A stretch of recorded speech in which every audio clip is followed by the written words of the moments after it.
यांत्रिक शेतीमध्ये आपलं स्वागत आहे। आपण किसान प्रदर्शनमध्ये आहात आज आणि आपण कपिला ह्या हायब्रिड क्रॉसिंग शेळी आणि मेंढीचा स्टॉलवर आलेलो आहेत आणि बघू शकता किती जबरदस्त प्रकारे ह्यांनी ब्रीड तयार केलेला आहे आणि शेळ्याची पूर्ण माहिती, चारा आणि ब्रीड हे पूर्ण या स्टॉलला भेट दिल्यानंतर कळू शकेल। नमस्कार मित्रांनो, माझं नाव निलेश अनिल जाधव। आपण कपिला कृषी अँड गोट फार्मच्या वतीने किसान प्रदर्शनामध्ये मुळशीला आपण हा स्टॉल लावलेला आहे। इथं आपण 2 ब्रीड आणलेले आहेत। एक तर आहे डॉर्पर मेंढीमध्ये आणि बोर शेळ्यांमध्ये।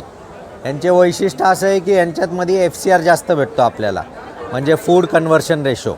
1 किलो जर चारा खाल्ला तर त्याचं मांसामध्ये किती रूपांतर होतं ते आपण जर बघितलं तर स्थानिक शेळीमध्ये 1 किलो चाऱ्याचं एक 50 ते 60 ग्रॅम इतकं मांसात रूपांतर होतं, पण तेच जर आपण ह्या ब्रीडमध्ये बघितलं तर 150 ते 250 ग्रॅमपर्यंत होतं। त्यामुळे आपल्याला जास्त FCR भेटतो। दुसरी गोष्ट, ग्रोथ रेट 3 महिन्याचं पिल्लू सरासरी आपल्याला स्थानिक शेळीमध्ये 10-12 किलोचं बनतं, तेच ह्या ब्रीडमध्ये एक 25 किलोपर्यंत जातं। त्यामुळे आपल्याला वजन वाढ बी भेटते, ग्रोथ रेट बी भेटते।